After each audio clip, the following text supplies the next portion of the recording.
Okey, kita cuba scan lagi sekali.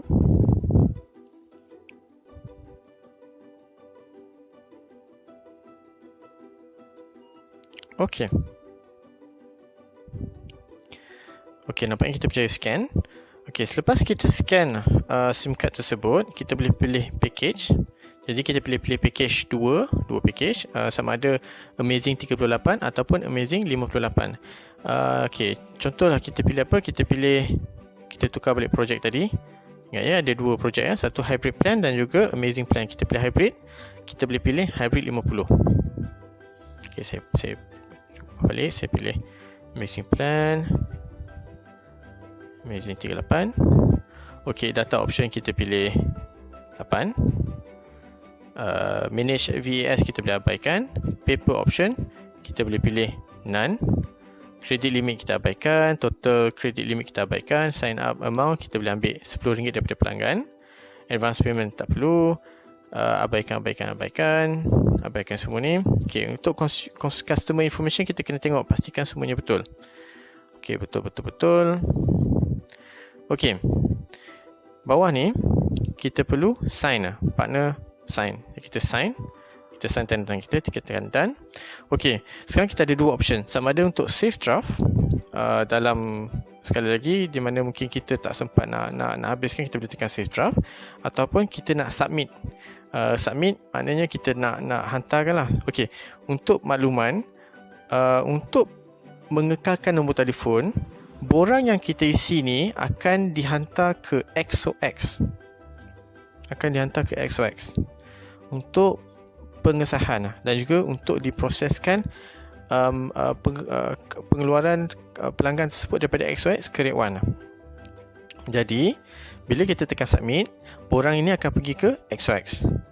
Okey, selepas kita dah tekan submit, kita perlu maklumkan kepada pelanggan bahawa pelanggan akan menerima SMS daripada telco sebelum tersebut. Dalam kes ni daripada XOX.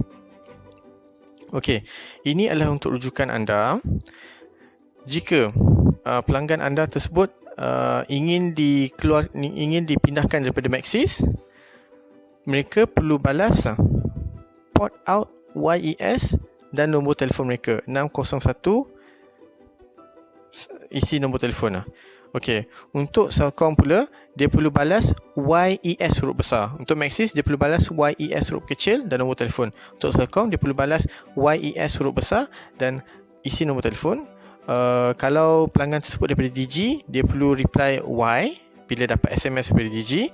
Kalau pelanggan tersebut daripada U-Mobile, dia perlu reply YES huruf besar. Kalau dia daripada Tone Excel, Tune, Tone Plus, dia perlu reply Y.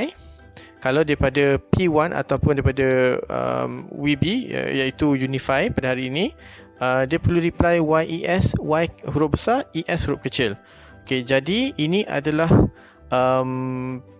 reply yang perlu mereka balas bila dapat SMS daripada telco semasa mereka. Contoh dia daripada CELCOM, contoh daripada U-Mobile, dia nak pindah masuk ke Rate 1. Selepas kita submit borang, kita perlu bagi tahu pelanggan bahawa mereka akan dapat SMS daripada U-Mobile dan pelanggan perlu baca SMS tersebut dalam SMS tersebut dan reply berdasarkan apa yang dimaklumkan dalam SMS. Okey, dalam kes U-Mobile dia akan minta pelanggan untuk reply YES huruf besar. Jadi pelanggan perlu reply YES huruf besar untuk membenarkan proses pengeluaran mereka daripada U-Mobile ke Rate 1. Okey, normally secara umumnya proses ini akan ambil masa 1 hingga 2 hari.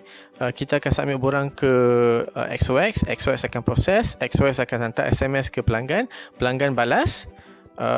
XOX ini dalam contohnya XOX tone wow ya. So dia akan balas huruf Y contohnya, and then selepas pelanggan dah reply Y kepada XOX, XOX akan benarkan pengeluaran pelanggan tersebut daripada XOX dan pelanggan perlu tukar SIM card Rate 1 apabila SIM card XOX mereka mati ya. Saya ulang ya. Bila SIM card XOX mati, baru pelanggan boleh tukar, boleh masukkan SIM card Rate 1. Sebelum itu, selagi mana SIM card XOX hidup, selagi itulah SIM card Red 1 tak hidup.